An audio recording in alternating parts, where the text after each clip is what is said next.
Greetings, dear ones. I am Kryon of Magnetic Service. One of the questions that has been asked in the past, in the original days,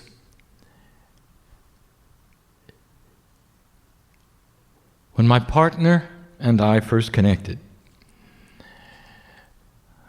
what was the reason you came? And if you have not heard this before, dear ones, it's important you know. For the potential consciousness that humanity was heading in was going to rewrite the history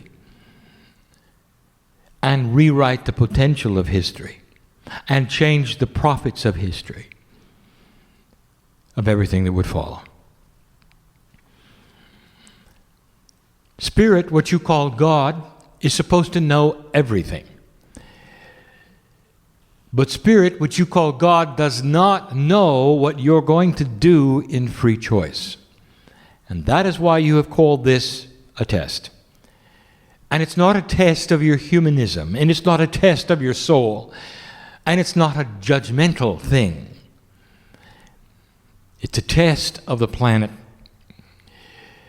And you are a part of that. Consider yourselves those in expression in white coats, performing the experiment with the consciousness that you come in with and the complexities that you develop over time. If left alone without the knowledge of who you are, what would happen on the planet? For you to go into 3D and stay there, where would it go? Where would the vibration of this earth go with humanity if you didn't know what I know? And so it's the test of the consciousness of earth, of you, and it's a fair one. And it's what you do. And I arrived because of what you did.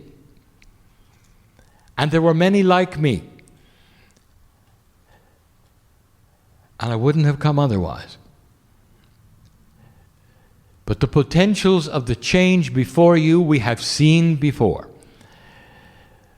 And in the last 24 years, all of the information given in love, never conflicting, were to alert you to what you're doing now.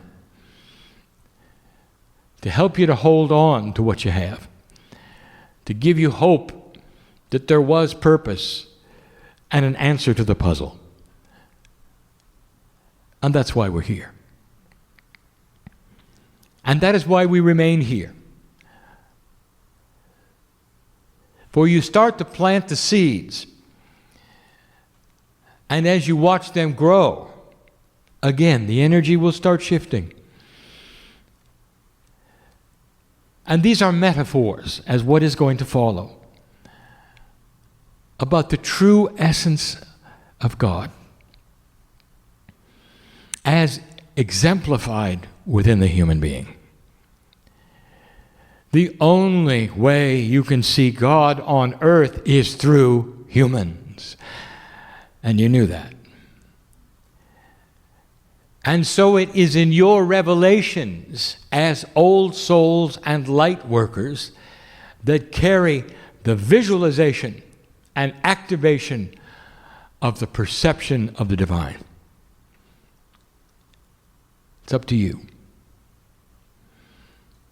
And so what follows, not very long, but profound, is yet another parable, and the first one given in the new energy after 2012. The parable is not that unique in the fact that the parable meanings are almost always the same, but given in a different perspective and circumstance. I want my partner to go slow, for we have a lot to say. And in the saying, there will be reflection. That is to say, you will see yourselves. This particular parable will not be sequestered to the ears in this room. but thousands will hear it and understand. And so we begin.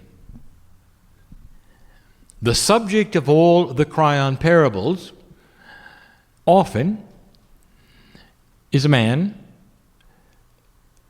but not really. We refer to him as woe, but he is both male and female, for he is a woe man.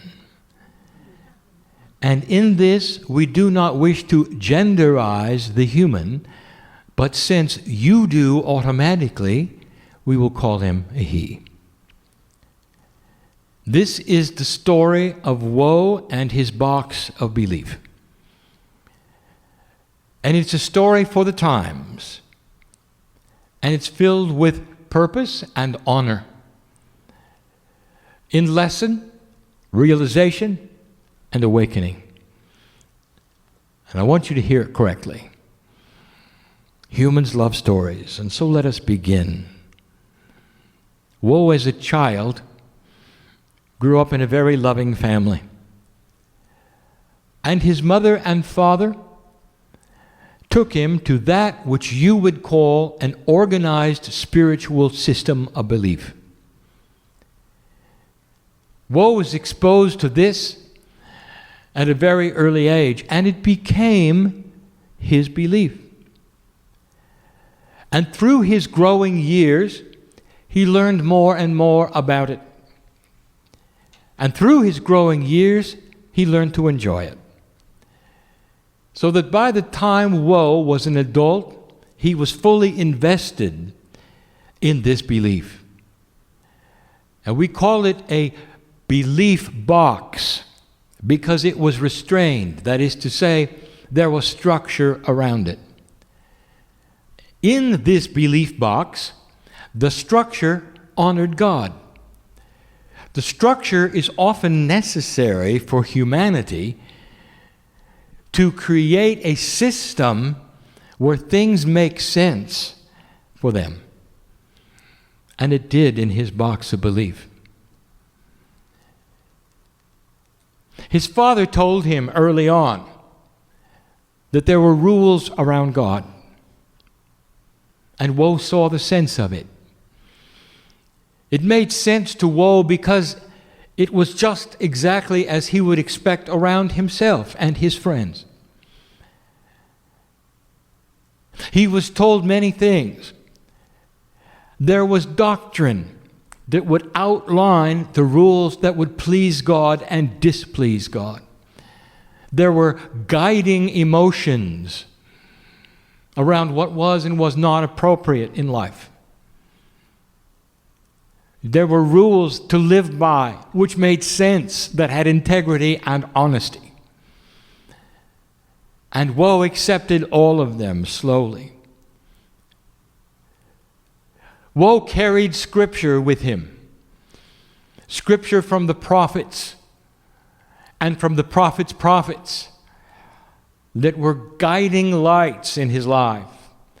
And they made sense to him. He carried a pocket version of them with him all the time, so he would then remember what they had to say. In his worship time, he would select a master and pray to him. Woe was very pleased with his box of belief, and those around were also pleased with Woe. But the box had its limits.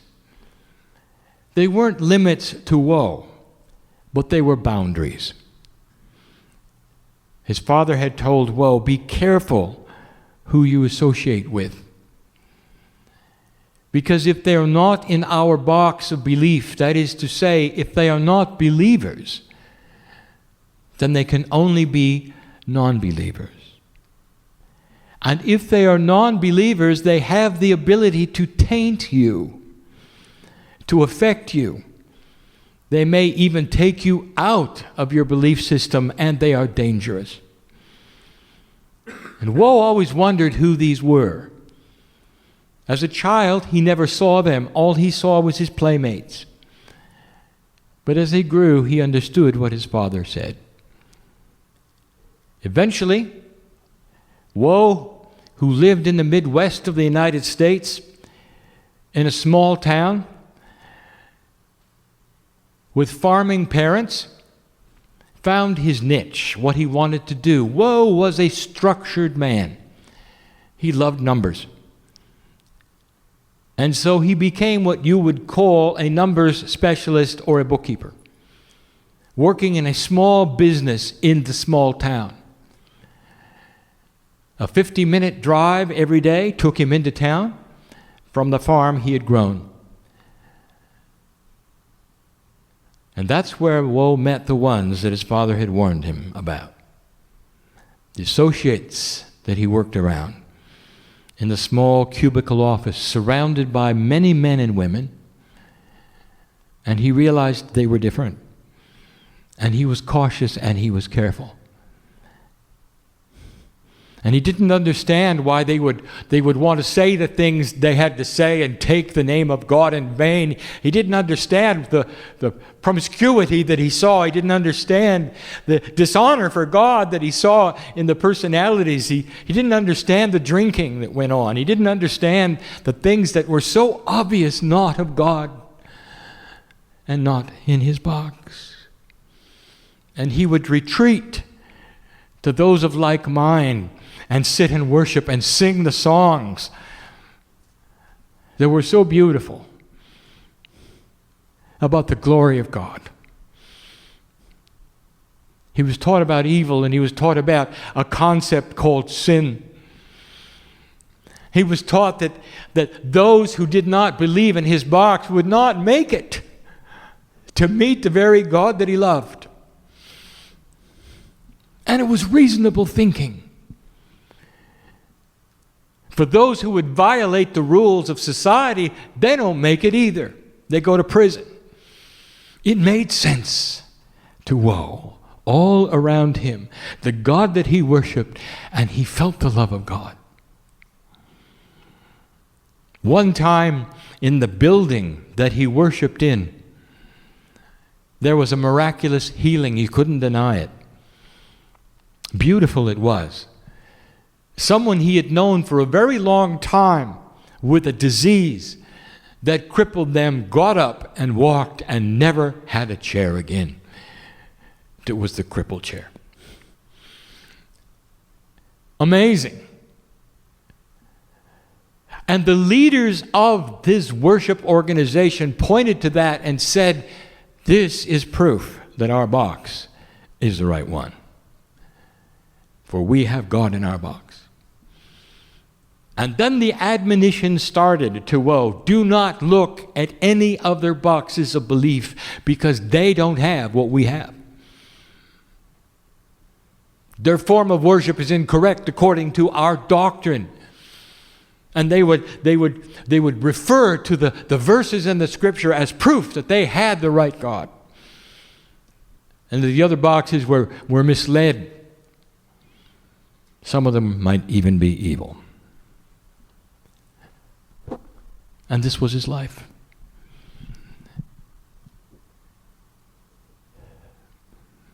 Woe was not unhappy with his life. Going to work was frustrating because of those around him who were non-believers. He did not associate with them. He did not wish to talk to them. And they knew it.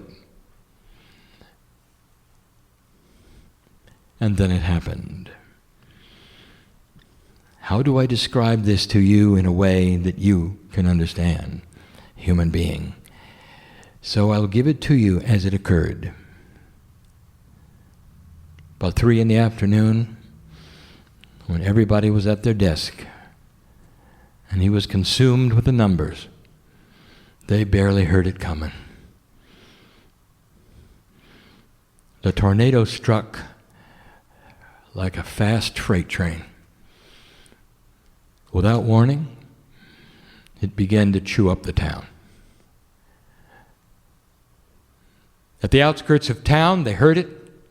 There was no time to do anything. It was so fast, so big. Woe can remember more than anything else the terrifying sound, the ear-splitting noise of crushing granite, splintering wood, glass bursting, people screaming. The lights were out, of course. The building began to collapse. So fast, all at once. He saw some of the office mates crushed before his eyes. He had barely time to get under his desk when the ceiling fell in and the floor opened up. And he began to cascade toward the ground. And then the lights went out and everything was quiet. And what happens next, dear human being, is the reality I want to talk about. And this may sound like a parable, but what happens next is real. But before I go there, I want to interrupt the parable right now with truth. How does God look at yo and woe? How does God look at woe? Does God see the box he's in and the prejudgment of other humans as wrong? And so here's what I want to tell you before we go any further. Woe found the love of God in his organization. To the spirit that I come from, we see the mythological box that humanity has created around God, not as inappropriate, but as a structure that is needed many times to find the core inside. And so woe was not inappropriate and he was not wrong. He learned the way he learned. Blessed is the human who finds God in any way where they turn inward and see the beauty that is there to see. God does not see inappropriate worship. God does not see inappropriate behavior. God sees the human searching for the core.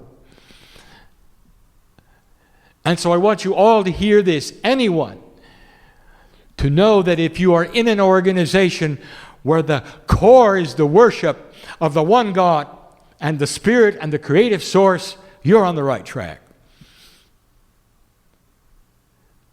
And humans may disagree. And humans may say, well, you're doing it wrong. And humans may say, well, you're missing the point. Humans may say, you're not supposed to put God on a pedestal and bow. I want to tell you something. That is the beginning source of realization of who God is. And some of them, being human beings, must walk before they can run. And it's part of the process. And I have a room of old souls who have walked many times, have been part of this kind of thing many times, have gone into battle many times because of doctrine. And now they sit in the room wiser and mature because of it. And now they don't need a structure or a box.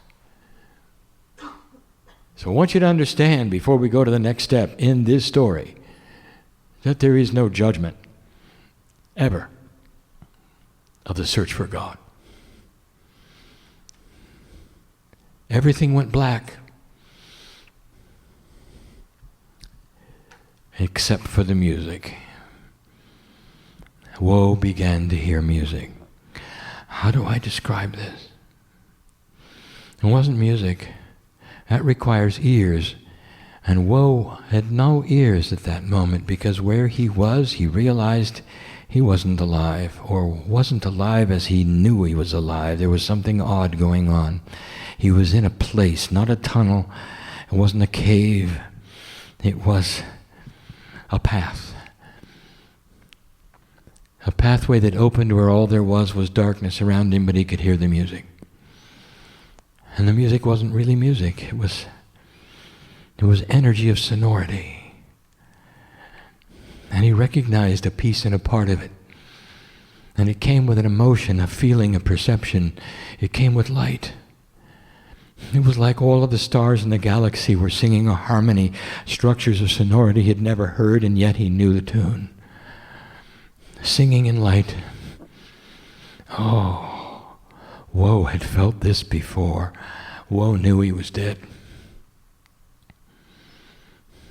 What happens next, nobody knows. Everybody supposes it. But nobody really knows on the planet what happens next, and Woe was right there, and he wasn't afraid. Because he knew, because of his box of belief, what to expect. At least he thought he did. He started noticing that he was being passed by other human forms. And the human forms were his office workers. But he was being passed by them, and he looked down and realized he was being held in place in this wind of transition by a silver cord. And he couldn't go any further. And the music continued, and he began to recognize it more and more. He saw ahead of him a beautiful, bright, golden white light. He saw that all those who were passing him were moving into that light, and he had it figured out. They're going to meet God. They had died with him. But why wasn't he moving forward?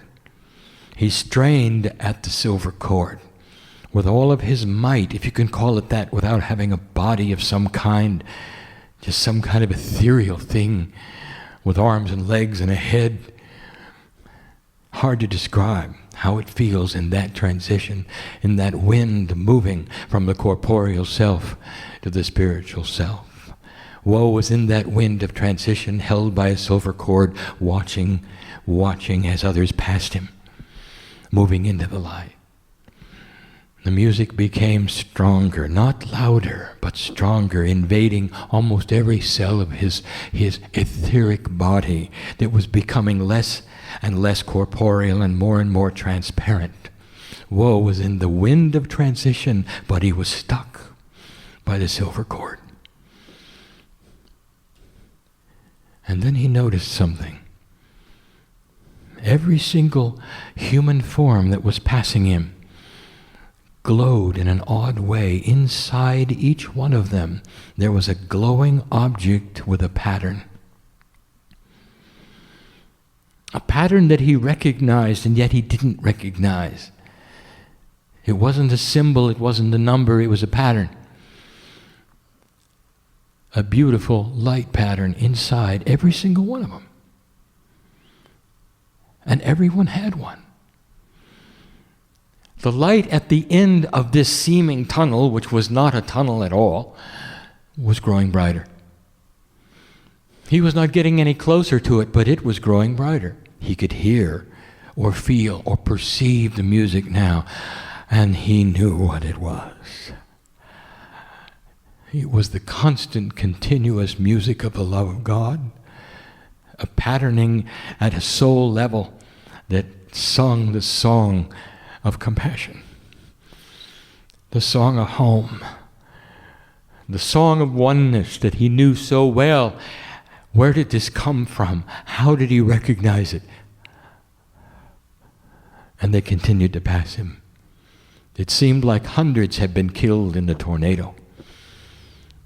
They were all on the same path, going through this transition, and they all had the same glowing essence, with the same pattern. And as the bright light before him opened up, he saw it. It was the same essence with the same pattern. They were all pieces of the pattern. Woe was consumed with curiosity as a numbers man. At the same time, he was emotion of not knowing why he could not proceed. He strained at the silver cord. He wanted to go forward and join the light. The music continued.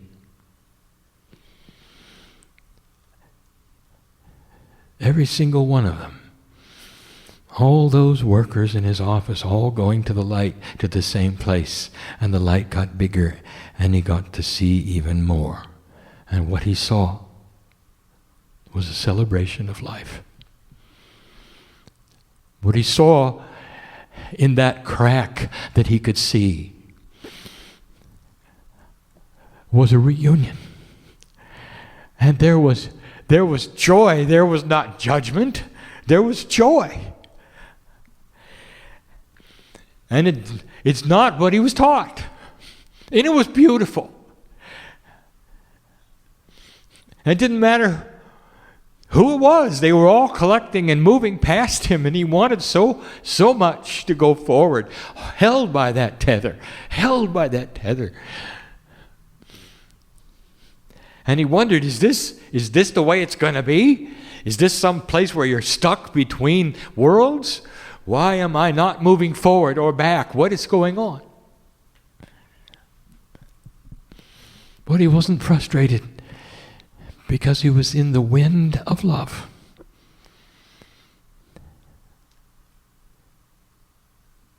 Woe awoke in the hospital, surrounded by his family, and realized what had happened. He had been in a coma. Now we stop the parable again to explain that Woe had just had what has been called by humanity as an NDE, a near-death experience. We rename that, by the way, NLE, near-life experience. No one comes back from an NDE and recovers. They come back changed. No human can go into the wind of transition, even temporarily, without being affected at the corporeal essence level. Something happens to them. It's difficult to explain, but when you're in the wind of transition, you're changed. And the longer you're in the wind, the more changes occur. The very essence of your awakened spirit expands. It's like every moment in the wind is like another lifetime of wisdom that you live and you see. And Woe came back and opened his eyes. And the family stood around him. And he knew instantly he was alive, but that he had witnessed something extremely real. And he looked around and he had a new gift. For every single corporeal family human member standing around the bed had a glowing essence with a pattern. He was able to see God in everyone. They celebrated his life, and eventually he healed. And the first time he got up and went into the room with a mirror, he saw it in himself. The glow was there, the pattern was there. He looked at the doctors, the nurses. He went out on the street, and they all had it. Now what happens next may surprise you. Woe could have done anything at this point because Woe had knowledge beyond his box of belief. In fact, it conflicted with his doctrine. It conflicted with an idea of a judgmental God. It conflicted with the rules. To confirm it, Woe did something he never told anybody about. When nobody knew where Woe was, Woe visited another box. He visited the one that his leadership had told him was the worst. And he went in and sat. And what he saw, he already knew. They all had the essence, they all had the glow, and they all had the pattern. And he didn't recognize the songs that they sang, but they were about the love of God.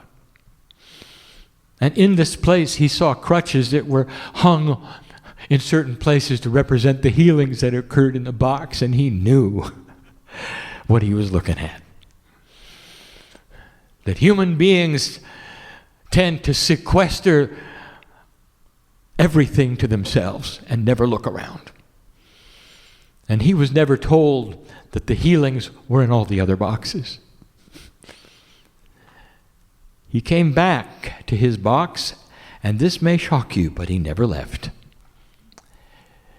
Because he had the wisdom that told him he didn't need to. He didn't need to upset anyone around him. He knew a truth that became his own. The love of God was the same, regardless of the doctrine. He sang the songs in another way. He heard the music in another way.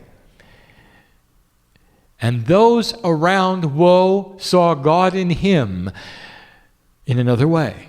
Because of the experience that he had had, he was able to share with him the beauty of what it was like to transition to the other side, to give them hope so that there would be no sting of death. He never told them the whole story. He didn't have to. There was no reason to, because they were all seekers and searchers. When woe was in the wind of transition, he had heard a voice. And he'll never forget it. And the voice spoke to him with his name as he was struggling against the silver cord. And the voice said, "Woe. When it's time, you'll be here too. Until then, celebrate the majesty of what you've seen in every cell. Because God is in you." And this is what he carried. And there was no instruction from the light to go back and evangelize it. And there was no instruction about telling everybody they were wrong. And there was no instruction to change anything but himself. And he lived his life in that fashion. He never upset the apple cart for those around him. He only showed God in himself.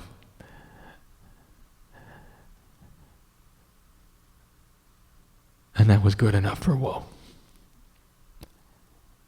And we could end the parable by telling you there was a day that woe experienced the wind of transition without the cord. But we're not going to tell you that. Because we want to leave woe with you, alive and working in a society like you have to work.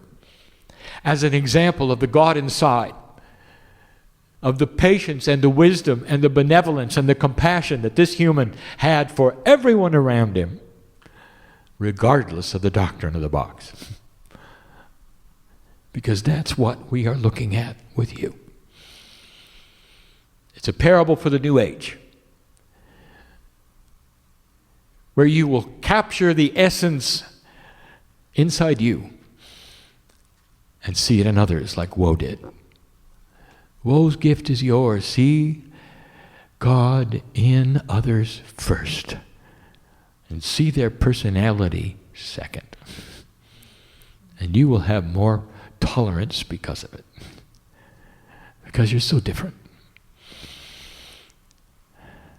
Give it in love this day. And so it is.